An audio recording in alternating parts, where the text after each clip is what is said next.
segundo capítulo del Evangelio de Juan, versículo 13 en adelante, como hemos tenido la lectura congregacional. Y vamos a seguir ahora con los relatos que Juan nos viene contando ya desde el capítulo 1, manifestándonos a Jesús. Juan nos cuenta al inicio del capítulo 1 y nos introduce en una fiesta, ¿verdad? En la boda de Caná. Ahora Juan nos introduce en su relato en otra fiesta, la fiesta de la Pascua, donde Jesús sí se presentará públicamente como el Hijo de Dios. En el capítulo 1 se presentó a los que estaban en el río Jordán. En el capítulo 2 se presentó en una pequeña aldea, en una fiesta, en las bodas de Caná, y ahora se presentará públicamente delante de todo el pueblo judío. La Pascua, mis hermanos, reunía a todos los judíos, no solamente a los judíos que se encontraban en Israel, que tenían que viajar a Jerusalén, sino que reunía a todos los judíos que se encontraban en el extranjero.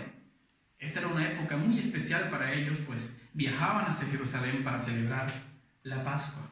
¿Y qué era la Pascua, hermanos? Pues la Pascua era la celebración que tenían los judíos conmemorando aquella gloriosa liberación que Dios había hecho en su pueblo cuando ellos se encontraban sometidos bajo el yugo del pueblo egipcio. Era una de las fiestas más importantes, mis hermanos, para ellos. Recordaban también, hermanos, en la Pascua aquella gloriosa liberación que trajo Dios en una noche oscura y sombría para los egipcios. Aquella noche de su liberación, mis hermanos, Dios dijo que debían buscar un cordero de 1 año sin defecto, que lo sacrificaran para él y que con su sangre pintasen los dinteles de la puerta, porque esa noche Dios iba a visitar y herir de muerte a todos los primogénitos de Egipto.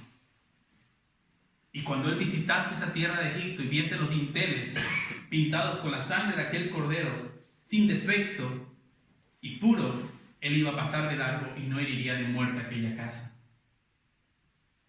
Pero no fue así para los egipcios. Y aquella noche hubo gran llanto y gran dolor en aquella tierra. Pero los judíos no, hermanos. Los judíos celebraron la Pascua, que literalmente esta palabra significa pasar por encima, pasar de largo. La muerte pasó por encima de ellos. La muerte pasó de largo. No tocó la casa de los judíos. Y cuando esta muerte, mis hermanos, sacudió el imperio de Egipto, es cuando el faraón dijo: váyanse de esta tierra, no los quiero. Por fin el faraón se dio cuenta que debía dejar libre al pueblo judío, al pueblo de Dios. Y esto lo podemos encontrar, mis hermanos, en Éxodo capítulo 12, si lo queréis leerlo en casa. Esta era la Pascua para ellos, mis hermanos. Celebraban esta gloriosa liberación de Dios. Una gloriosa liberación, mis hermanos, que trajo Dios para un pueblo que merecía estar en ese yugo. Pero Dios manifestaba su gracia y su misericordia con ellos. También, mis hermanos, en esta fiesta podemos ver de manera implícita cómo Dios delegó a los padres que enseñasen a sus hijos de generación en generación lo que significaba esta fiesta. En Éxodo capítulo 12, 26, cuando Dios ordena que se celebren las Pascuas cada año, les dice que es vuestra responsabilidad que transmitan esta fiesta y lo que yo hice a vuestros hijos y sus hijos a sus hijos, y así sucesivamente. Porque, mi hermano, Dios ha dado y ha delegado una autoridad para los padres. Y una de las ordenanzas que Dios ha dado a los que sois padres es que instruyan a sus hijos en los caminos de Dios. Estamos estudiando el manual, ¿verdad?, el único Dios verdadero. Y seguro alguno de vosotros conocéis de memoria este versículo que se encuentra en Deuteronomio capítulo 6, verso 4.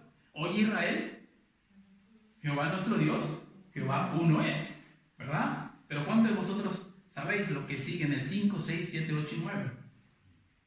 Es difícil, ¿verdad?, memorizarlos. Pero es muy importante, hermano. Y habla acerca de esta responsabilidad de los padres. Dice: y amarás a Jehová tu Dios de todo tu corazón y de toda tu alma y con todas tus fuerzas. Y estas palabras que yo te mando hoy estarán en tu corazón y las repetirás a tus hijos. Y las repetirás a tus hijos y hablarás de ellas estando en tu casa y andando por el camino, al acostarte y cuando te levantes. Y las atarás como señal en tu mano y estarán como frontales entre tus ojos. Y las escribirás en los postes de tu casa y en tus puertas. Tremenda responsabilidad, ¿verdad?, para los padres.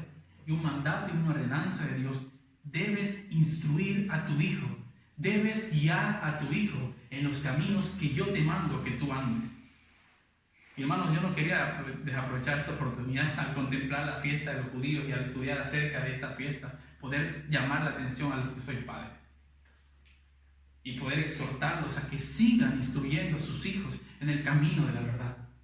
Aun cuando se manifiesten rebeldes, aun cuando rechacen esta verdad, hermanos, no decaiga vuestro ánimo. Sigan instruyéndolos, hermanos, porque no eres tú el que va a obrar en sus corazones. No eres tú el que va a cambiar su vida o su espíritu. Es la palabra de Dios que penetre en ellos. Hermanos, yo desde niño fui instruido en la palabra del Señor. Y cuando yo crecí, me hice adulto, esa palabra que mi madre me repetía diariamente resonaba en mi cabeza constantemente, hasta que Dios lo utilizó para llevarme al arrepentimiento en Él. Y es esto lo que los padres deben hacer, hermanos. No desfallecer, no caer, hermanos, con esto. Y también aquí es una enseñanza para los que no tenemos hijos todavía. Te estás preparando para poder ser un buen maestro de la palabra delante de tus hijos. Te estás preparando para poder comunicarle las maravillas de la gloria de Jesús correctamente. Porque podemos decir, esta parte de las Escrituras no es para nosotros. Sí, es para ti, aunque no tengas hijos aún. Debes prepararte para que cuando llegue el momento, si así el Señor lo permite y te bendice con hijos, tú puedas instruirlo en los caminos de nuestro Señor y hacerlo de manera correcta. Y no caigas en el error de algunos padres que permiten que la escuela dominical instruya a sus hijos en la verdad del Evangelio y durante toda la semana ellos no hacen nada. Me gusta una predicación del pastor Paul Wasser que dice: tú mandas a tu hijo 5 días a la semana a recibir educación secular, a recibir educación que no le van a hablar acerca de Dios, que no glorifica a Dios, pero crees que él va a crecer en los caminos del Señor porque los domingos lo dejas 1 hora en la escuela dominical pintando el arca de Noé. Toda la semana nosotros tenemos que estar instruyendo a nuestros hijos. Y si aún no los tenemos, hermano, toda esta semana tienes que estar preparándote para cuando los tengas. Y aunque vemos que los judíos, mis hermanos, habían tergiversado la fiesta, seguían con esta ordenanza, seguían celebrándola para recordar a las generaciones futuras lo que Dios había hecho en aquel momento, en que Dios le había dado una gloriosa liberación. Y aunque, como veremos en la predicación, hermanos, ellos habían disfrazado su pecado de adoración. Seguían adorando a Dios, seguían glorificando a Dios, seguían mostrando a las generaciones futuras lo que Dios había hecho, pero no era más que un pecado disfrazado de adoración. Un pecado, mis hermanos, que nosotros no estamos libres de caer. Un pecado que nos puede llevar a nosotros a vivir una vida de hipocresía. Una vida, como dice el profeta Isaías, que de labios para afuera honren a Dios, pero su corazón esté lejos de Dios. Mi hermano, es muy fácil caer en una vida religiosa. Y puede ser muy sencillo, hasta desafiante, ser buenos mensajeros de la gloria y de las maravillas de Dios para con nuestros hijos. Pero también es muy fácil no vivir a la luz de esa gloria y esa maravilla que tanto anunciamos. Dice Sproul, la religión sin fe es algo mortífero. Los fariseos estaban teniendo esto, vivían una religión sin fe que los llevaba a una justa condenación, una vida religiosa. Jesús viene de Caná, mis hermanos, donde había 6 tinajas para la purificación que estaban vacías, porque esto era lo que los judíos tenían, hermanos, ritos vacíos de una religión vacía que intentaba buscar agradar a Dios, una ordenanza que Dios les había dado. Ellos lo habían transformado en un pecado de irreverencia delante de Dios. Su pecado disfrazado de adoración, su pecado disfrazado de una religión. ¿Te has puesto a pensar, mis hermanos, lo peligroso que es para ti vivir una vida religiosa? Lo peligroso que es para todos nosotros vivir una vida religiosa. Porque vivir una vida religiosa nos puede dar una falsa seguridad de salvación. C.S. Lewis, yo les aconsejo que lo leáis, en uno de sus libros que titula Cartas del Diablo a su sobrino, de manera muy peculiar, él nos cuenta cómo el diablo instruye a uno de sus demonios para que ataque a la iglesia. Y dice que Satanás instruye a este demonio diciéndole que la mejor arma para luchar contra la iglesia es llevarlos a vivir una vida religiosa. La religiosidad mata a las iglesias. Una vida llena de teología pero sin práctica, como dice Sproul, no es más que algo mortífero para nosotros. Y lo vemos de los fariseos plasmados, mis hermanos. Pero esto que dice C.S. Lewis, mis hermanos, no es algo nuevo. No es algo que él se haya inventado. Porque en 2 Timoteo capítulo 3, versículo 1 también nos dice Pablo acerca de eso. Debes saber, le dice a Timoteo, que en los postreros días vendrán tiempos peligrosos. ¿Cuándo son estos postreros días? Desde que Jesucristo ascendió, hermano, vivimos en los postreros días. Debes saber que en estos postreros días vendrán tiempos peligrosos, porque habrán hombres amadores de sí mismos, ávaros, vanagloriosos, soberbios, blasfemos, desobedientes a los padres, ingratos, impíos. Y luego en el versículo 5 nos dice que tendrán apariencia de piedad, que tendrán apariencia de tener una correcta religión, de ser sabios, de ser intelectuales, de ser piadosos delante de Dios, pero negarán la eficacia de ellos. A esto se evita. Apártate de ellos. Pablo nos dice acerca de esto. La vida religiosa matará a las iglesias. Así vemos mal en todas las iglesias, ¿verdad? Hombres amadores de sí mismos, igual que estos fariseos que habían transformado una fiesta solemne para Dios en una fiesta para sus ganancias deshonestas, para llenarse los bolsillos. Hay hombres y mujeres religiosos, mis hermanos, hombres y mujeres que disfrazan su pecado de adoración a Dios, al igual que estos judíos en el templo. Ellos tenían la verdadera religión delante de ellos. ¿Tú te has puesto a pensar esto? Los judíos que se vanagloriaban de tener la verdadera religión, tenían a la verdadera religión delante de ellos, delante de sus ojos. Ellos tenían al único que les puede conectar y llevar a Dios, pero no lo veían. Porque esto es una de las consecuencias también de una vida religiosa, no ver las verdades gloriosas de Dios. No ver a Dios aunque se nos presente delante de nosotros como estaba sucediendo con los judíos. Ellos tenían a la verdadera religión delante de ellos, pero estaban cegados por su autosuficiencia. La religiosidad nos lleva a ser autosuficientes. Y el cristiano no es autosuficiente, hermanos. El cristiano es dependiente, primeramente de Dios, de su palabra y de la oración. Y luego también de la iglesia, de la congregación, de sus hermanos. Exhortados unos a otros, amados unos a otros. ¿Verdad? El cristiano no es autosuficiente. Pero una vida religiosa te lleva a esto, a ser autosuficiente. Ellos estaban cegados por sus ritos religiosos y vacíos, que no podían ver la realidad del Hijo de Dios delante de ellos. Jesús sale al escenario público en Jerusalén y vino a combatir, hermanos, el pecado. Y no solamente ese pecado que está en sus formas más obvias, sino también ese pecado que escondes en el fondo de tu corazón y que lo disfrazas de adoración. También vino a luchar contra ese pecado y a derrotar ese pecado. Dice nuestro texto que Jesús subió a Jerusalén a celebrar la Pascua y al entrar al templo se encontró un auténtico mercado, un auténtico mercadillo. Es importante ver que Jesús no se enfada por la venta de animales, mis hermanos, ni porque haya que cambiar monedas, porque estas cosas tenían que haber. Porque aquellos que viajaban largas distancias para ofrecer sacrificio, era más fácil comprar el cordero directamente en Jerusalén que tener que viajar con él. Era necesario cambiar las monedas porque tenían que ofrendar para así pagar los impuestos del templo. Jesucristo no se enfada de esto, hermano. Es más, en el texto nos dice que Jesucristo y sus discípulos y su madre subieron a Jerusalén. Y no nos habla de que él haya subido con algún animal, ¿verdad? Seguramente él tendría pensado comprarlo allí también en Jerusalén. Esto no era malo.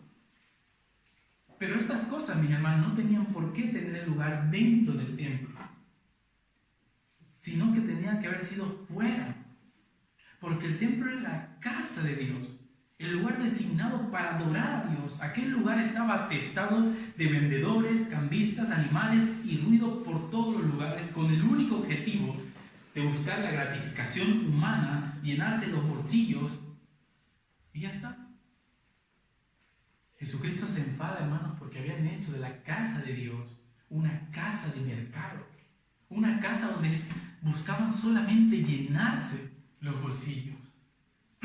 Llevaron dentro del templo el mercado que tenía que estar fuera. ¿Y esto por qué hicieron los fariseos, hermanos? Para poder controlar el flujo de dinero. Porque si tú comprabas el cordero fuera del templo, ellos no podían controlar a ese mercader que vendía el cordero para quitarle el dinero. Pero si lo llevaban dentro, podían hacerse con toda esa ganancia del dinero. Y esa fue su única intención de los fariseos. Y vemos, mis hermanos, que este es el denominador también en muchas iglesias del día de hoy. Aquellos que se ponen como líderes, como pastores, como apóstoles o profetas, algunos, lo único que buscan es llenarse el dinero, el bolsillo de dinero. Y Dios combate esto, mis hermanos. Ellos estaban haciendo negocio con la fe de los judíos. Y nada nuevo hay debajo del sol. Nada nuevo hay debajo del sol, hermanos. Lamentablemente, como dije hace un momento, seguimos viendo exactamente lo mismo dentro de las iglesias, dentro del templo de Dios. El sumo sacerdote había convertido el lugar donde los gentiles podían estar para adorar a un Dios en un mercado. Donde habían puesto ellos el mercado, mi hermano, era el lugar designado para los gentiles. O sea, si nosotros hubiésemos vivido en aquella época, tú y yo tendríamos solamente acceso a esa parte del templo como gentiles, como no judíos, para que se entienda. Pero estos judíos, con el afán de llenarse los bolsillos, habían transformado el único lugar donde tú y yo podríamos adorar a Dios en un mercado. Incumpliendo así lo que dice el Salmo 46:10, estad quietos y conoced que yo soy Dios. Seré exaltado entre las naciones y enaltecido seré en la tierra. Dios había predispuesto que ese patio estén ahí todas las naciones de toda la tierra para adorarlo. Pero ellos habían convertido la fe y la creencia en un Dios soberano en un mercado para llenarse los bolsillos. El mundo y sus intereses habían entrado en el templo, un lugar donde el hombre debía ir a buscar a Dios y encontrarse con Él. Se había convertido en el templo de los intereses humanos por ganancias terrenales. ¿Qué es la iglesia, hermanos? Yo les pregunto el día de hoy. Columna y baluarte de la verdad. ¿Quiénes forman la iglesia, hermanos? Tú y yo, que somos el templo del Dios vivo. Ahora te hago una pregunta muy importante. ¿Dejaremos que el mundo entre en la iglesia como aquellos judíos? ¿Desviaremos el centro de la oración, que es Dios mismo, por buscar nuestra gratificación? ¿Haremos a un lado la exposición de la palabra de Dios por teatros, bailes y testimonios? Dios nos ayude, hermanos, a decir como Jesús: el celo de tu casa me consume. Dios nos ayuda a esto, hermano.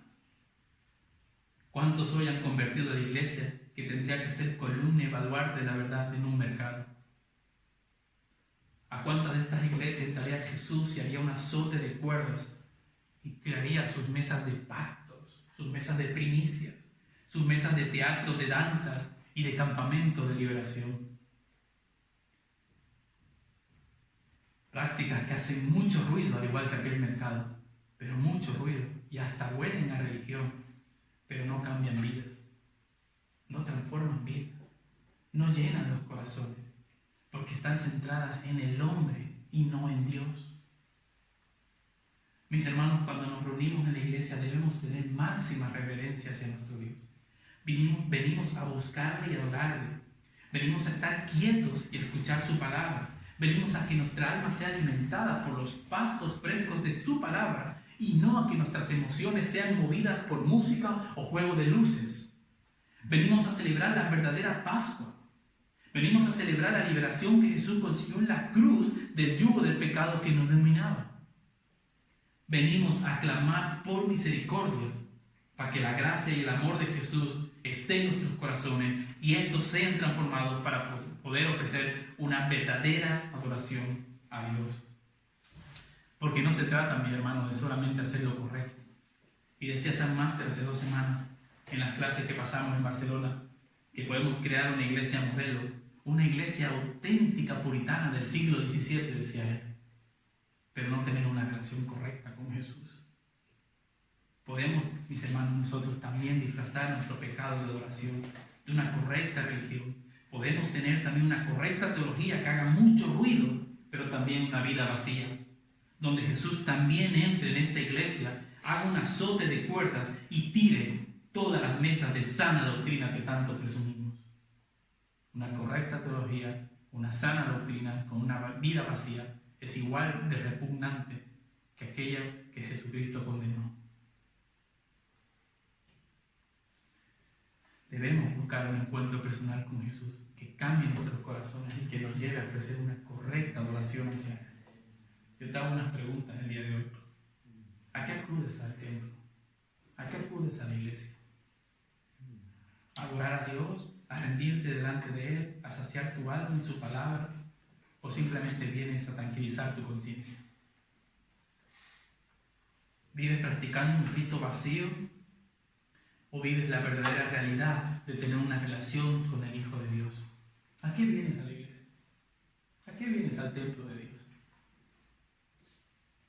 Isaías 29:13 dice pues el Señor, porque este pueblo se acerca a mí con su boca y con su labio me honra, pero su corazón está lejos de mí. ¿A qué vienes a la iglesia, hermano? Debemos preguntarnos y cuestionarnos esto, hermano. Algunos dicen que autoexaminarnos es malo, pero no, hermano. Al contrario, Pablo nos dice, pruébese cada uno de vosotros si anda en la verdad. Pruébate constantemente, mi hermano, cuáles son tus verdaderas intenciones de venir a la iglesia.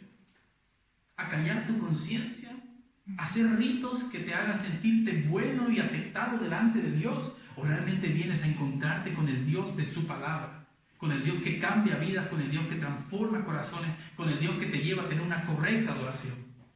¿A qué vienes a la iglesia? Hay un libro muy bueno, hermanos, que yo recomiendo a todos vosotros que leáis, que es de McKinley, que dice, ¿soy realmente cristiano? Este libro nos lleva a cuestionarnos estas cosas. ¿Soy realmente cristiano? ¿Alguna vez te has preguntado esto?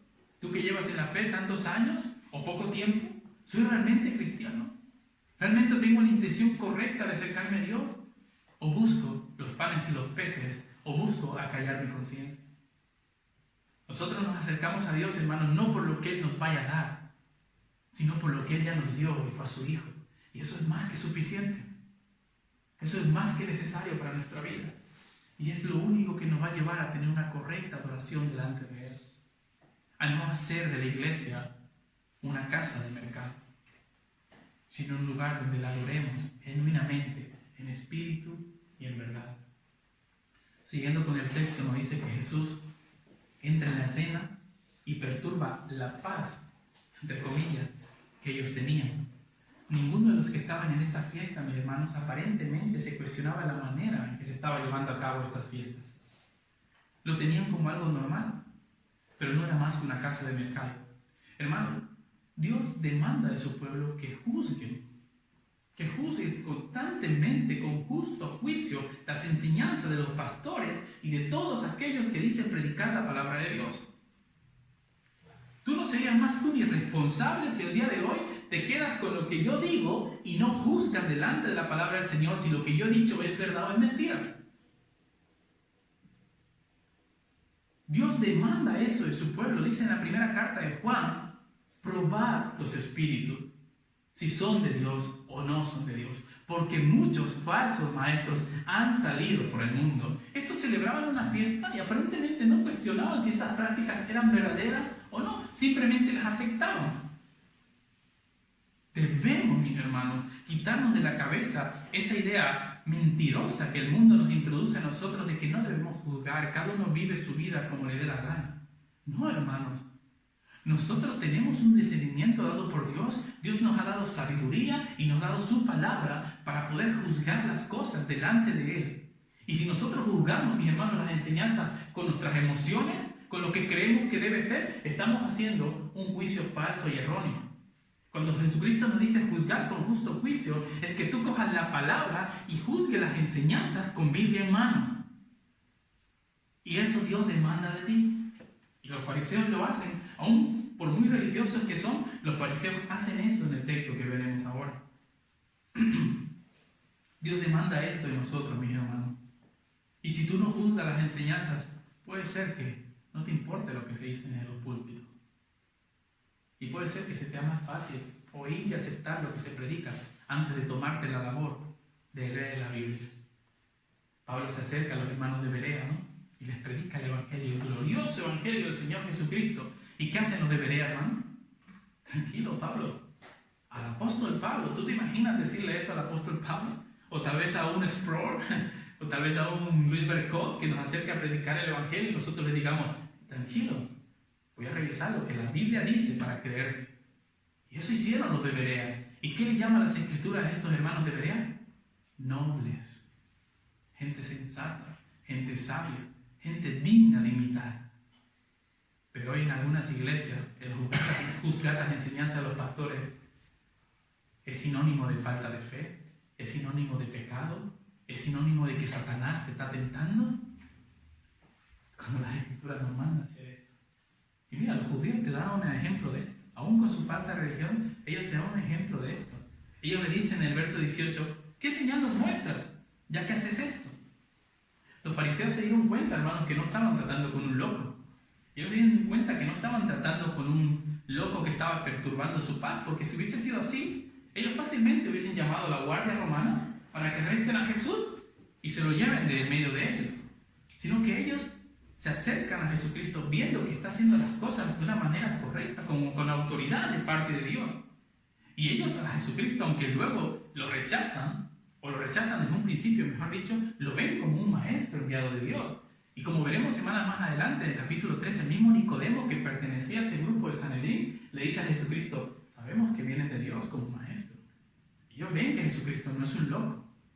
Entonces empiezan a utilizar el principio que tenemos en Deuteronomio capítulo 18. Cuando un profeta se presentaba delante del pueblo de Israel, ellos debían juzgar sus enseñanzas y tener precaución para oír las cosas que este profeta decía, si eran de Dios o no.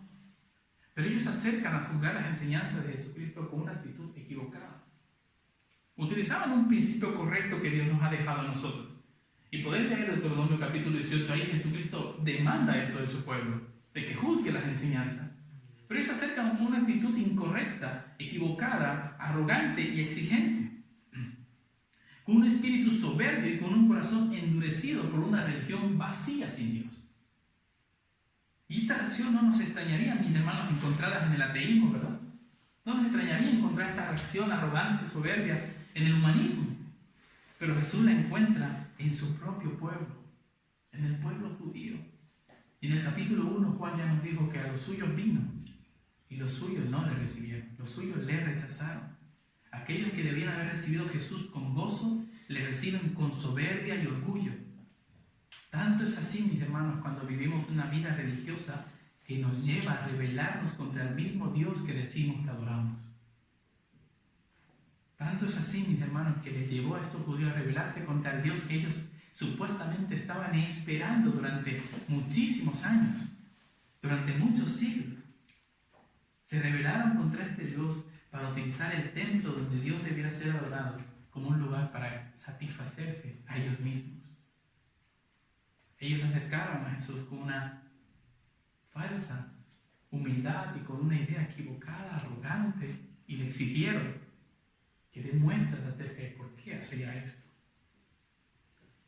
Un síntoma, mis hermanos, de un corazón orgulloso y arrogante que se deleita en la religiosidad es aquel que dice que adora a Dios de la manera que siente que debe hacerlo, que adora a Dios porque cree que es lo correcto de esta manera. Este es el síntoma de un corazón orgulloso, hermano, y arrogante. Vuelvo a repetir esto. El síntoma de un corazón orgulloso y arrogante es aquel que dice, yo adoro a Dios porque siento que así lo debo adorar. Yo adoro a Dios porque creo que así es correcto para adorarlo. Esto no denota, mi hermano, en nada humildad, sino orgullo y arrogancia.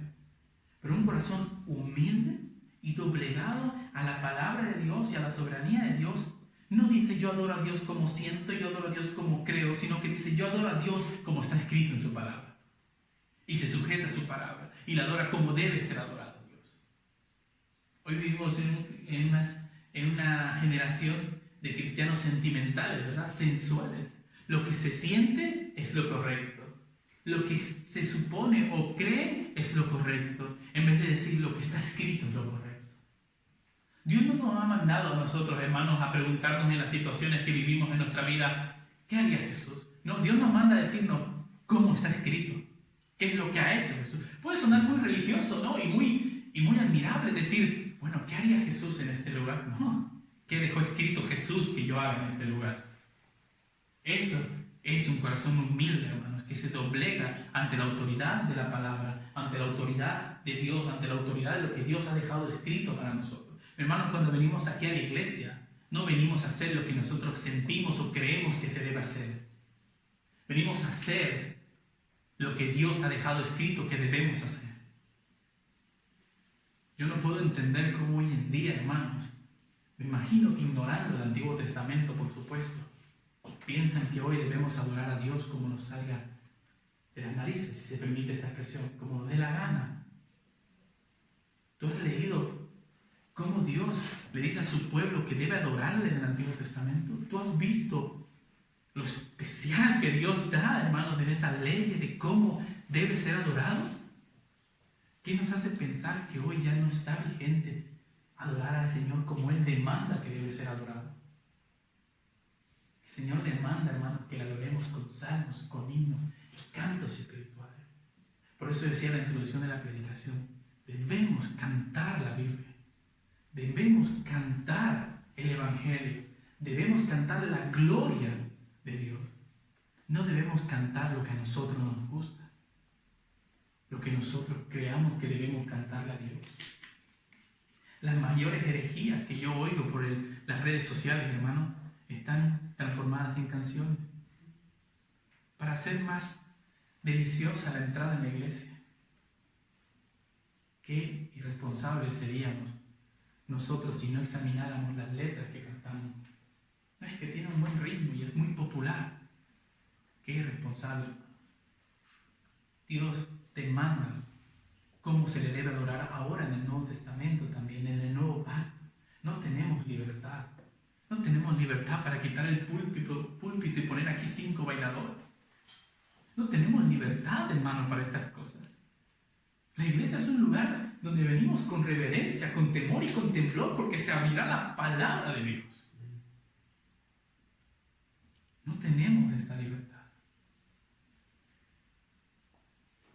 No tenemos libertad tampoco de demandarle señales a Dios. No tenemos esa libertad de decirle, ¿quién eres tú, manifiéstate aquí? Estos judíos hacen esto también. ¿Qué señal nos muestra ya que haces esto? En el Evangelio de Juan nos encontramos, mis hermanos, pero mejor dicho, no nos encontramos parábolas, pero sí nos encontramos esta analogía que Jesús hace para señalar una verdad. Destruir este templo y en 3 días lo levantaré. Por supuesto que ellos no entendieron nada de lo que Jesucristo les decía. Y aún vemos en el texto que los discípulos no llegaron a comprender en ese momento las palabras que Jesús hablaba. Y Juan nos dice que Jesús no hablaba del templo físico, sino que hablaba de su cuerpo. ¿Por qué es importante esto, mis hermanos? Pues ya vemos desde el comienzo del capítulo 2 que Jesús va aboliendo aquellos ritos que tenían los judíos para presentarse delante de Dios. Las tinajas de la purificación son abolidas o son canceladas, si se puede decir de esta manera, para dar paso a la verdadera purificación y la limpieza de nuestros pecados, ¿verdad? Jesucristo ahora dice que aquel majestuoso templo se había convertido en un mercado y que pasaría a la historia, quedaría abolido, porque Él era el templo de Dios hecho carne.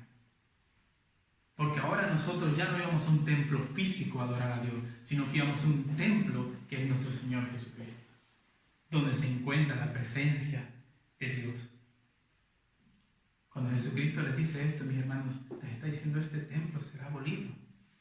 Ahora, en todo lugar me adorarán y me buscarán. No tendrán que viajar a Jerusalén. Y aquí vemos también un mal hoy en día entre las iglesias, ¿verdad? Que cada año organizan sus viajes a Tierra Santa para ir a adorar a Dios en Jerusalén. Y tú te dices: ¿qué Biblia están leyendo? ¿Qué libro está diciendo? Destruiré este templo. O sea, este templo ya no tiene validez. Mi cuerpo es el verdadero templo. Y llegará en el día, le dice a la mujer samaritana, como veremos meses más adelante, donde adorarán en espíritu y en verdad, me adorarán en todo lugar, en todas las naciones. Mis hermanos, tú puedes adorar a Dios en el autobús, puedes adorar a Dios en el metro, puedes adorar en la intimidad de tu habitación. No necesitas viajar a Jerusalén. ¡Wow! Qué hermoso si el Señor nos permite viajar a Jerusalén, ¿verdad? Yo no, mi deseo es ir a Jerusalén, conocer donde mi Señor habitó y donde mi Señor predicó. Pero por supuesto yo me quito de la mente que hay ese lugar donde debo ir a adorar a Dios correctamente. Esto no es así, hermano. Dios abolió ese templo y dijo: a partir de ahora yo soy el único camino, verdad y vida al Padre. Los ritos iban a dar paso a la realidad. ¿Y quién es la realidad? Jesús, Jesucristo. ¿Quieres tener un verdadero encuentro con Dios? No hace falta ir a Jerusalén.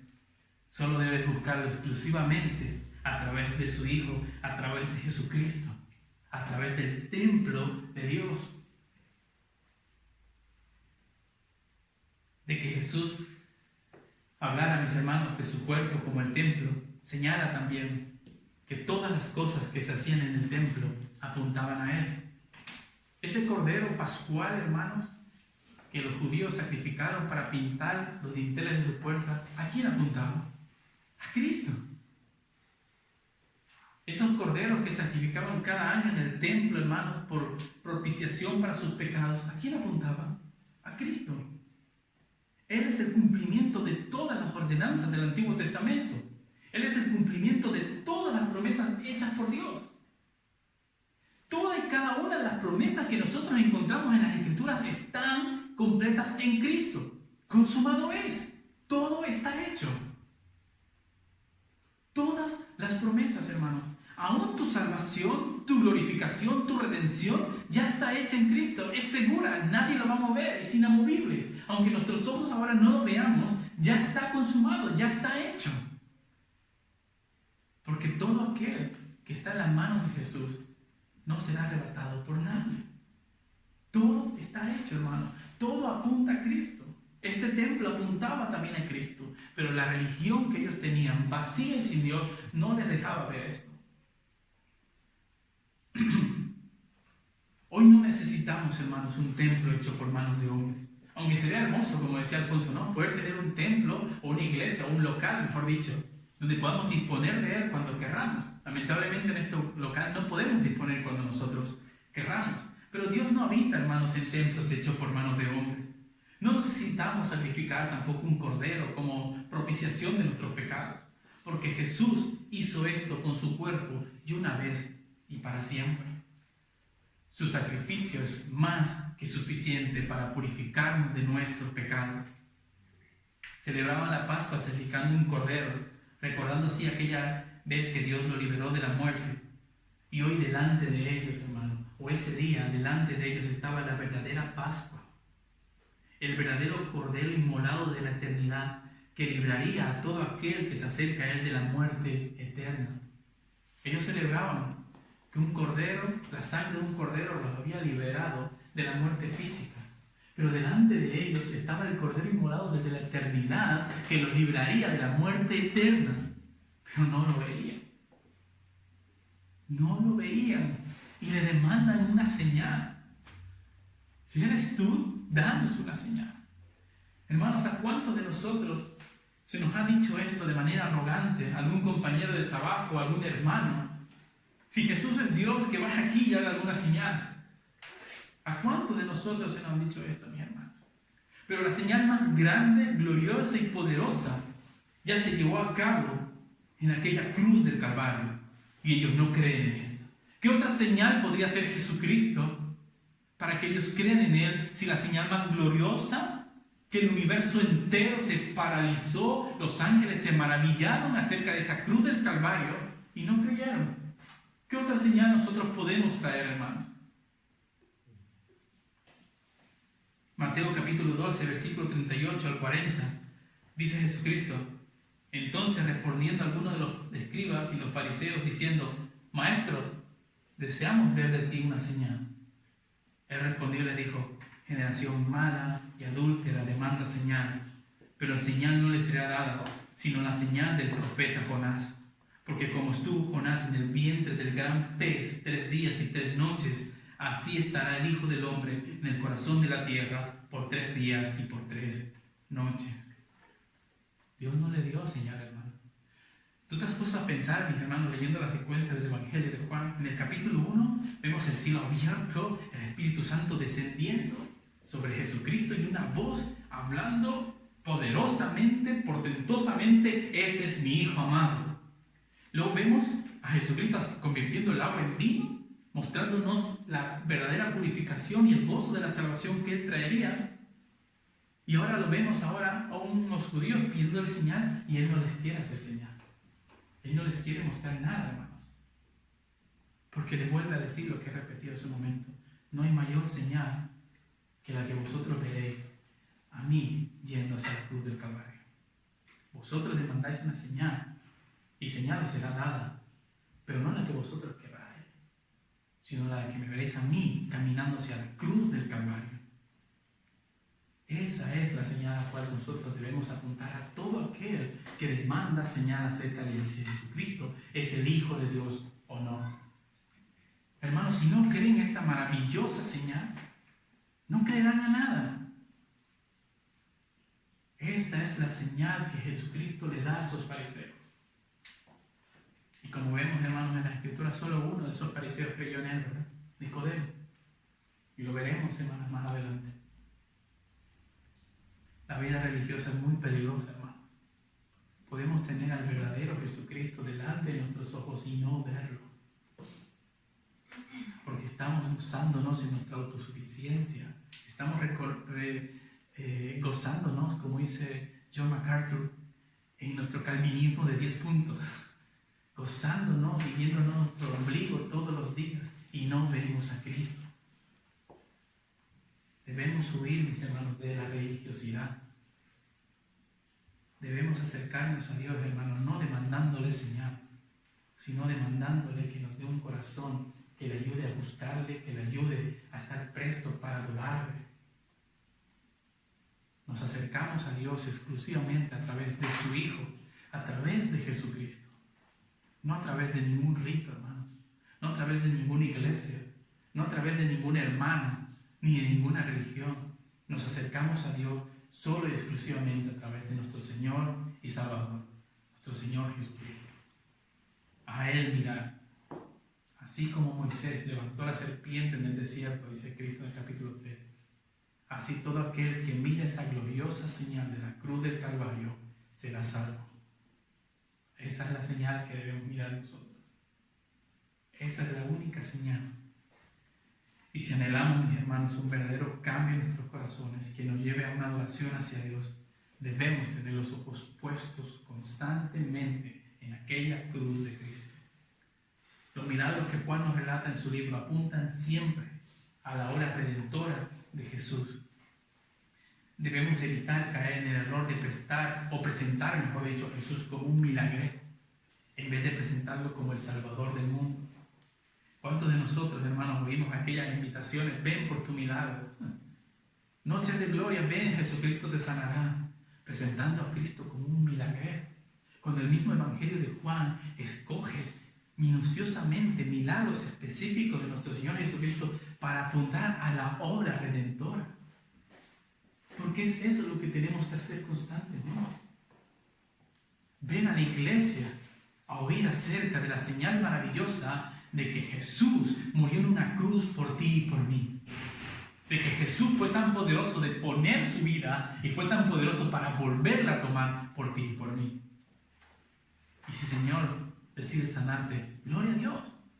Y si no decide sanarte, gloria a Dios. En todo tiempo el nombre del Señor sea bendito, dijo Job, ¿verdad? El peligro de enfocar a las personas hacia Jesús, haciendo hincapié en sus milagros, mis hermanos, sin llevarlos a ser objetivo de aquellos milagros, de contemplar la cruz, genera en muchas personas una fe vaga y superficial en Jesús, al verlo como un milagrero y no como un salvador de vidas. ¿Cuántas de estas personas nos encontramos constantemente en nuestro caminar que dicen creer en Jesucristo, pero su fe no es más vaga y superficial? Porque el Cristo que tienen es un Cristo de la lámpara, que solamente frotan esa lámpara cuando lo necesitan. Porque es un Cristo milagrero y no es un Cristo soberano, Señor y Salvador. En la cruz, mis hermanos, Cristo llevó a cabo la mayor señal de su soberanía, de su poder. La cruz, hermanos, para el mundo es debilidad, pero para Dios es poder y sabiduría para la salvación de nosotros. Debemos huir de presentar a este Cristo como un milagrero. Juan no lo presenta así, hermano. Es más, dirá en el capítulo 21, y muchos más milagros se podrían escribir en este libro, y no hubiera hojas en el mundo para escribirlo.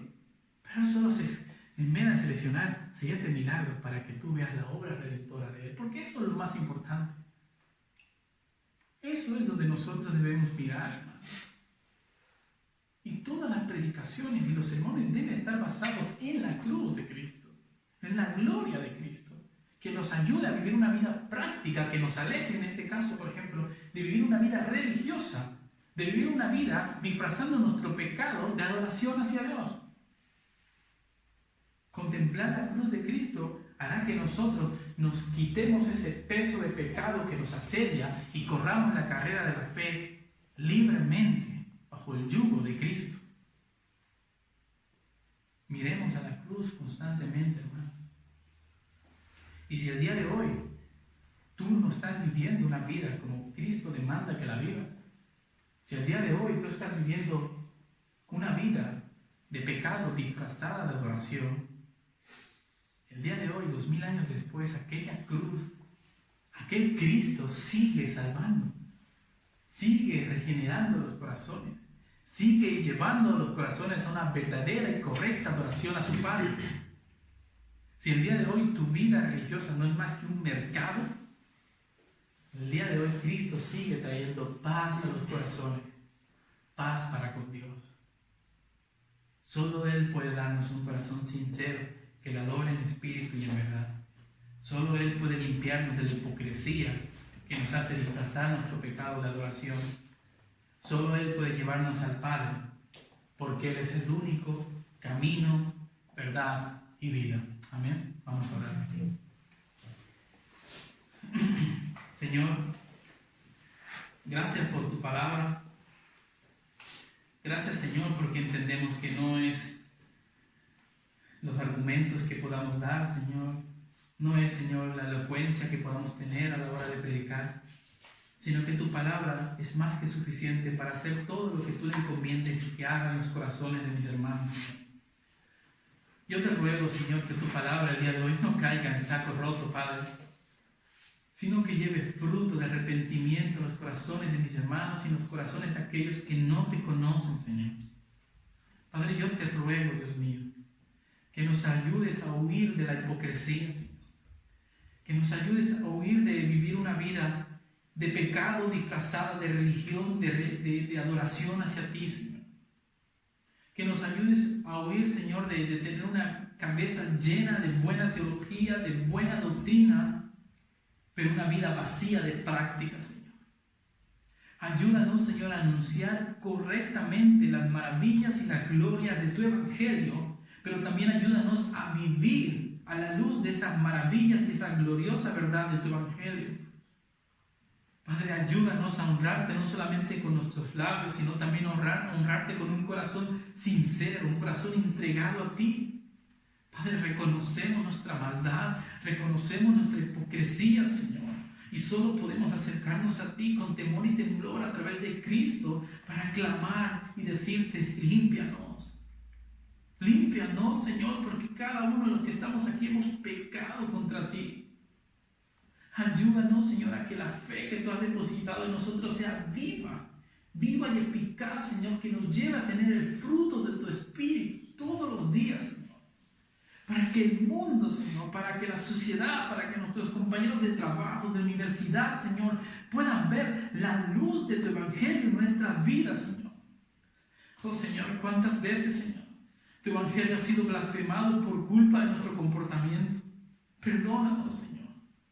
Perdónanos y ayúdanos, Señor, a ser verdaderos mensajeros de tu palabra. A hablar con nuestra vida, Señor, y hablar también con nuestra voz para que tus ovejas oigan tu voz y vengan al redil. Perdónanos, Señor. Perdónanos. Que tu gracia y tu misericordia nos envuelva el día de hoy. En el nombre de nuestro Señor Jesucristo, aquel que es el único camino y verdad y vida. Te rogamos esto. Amén.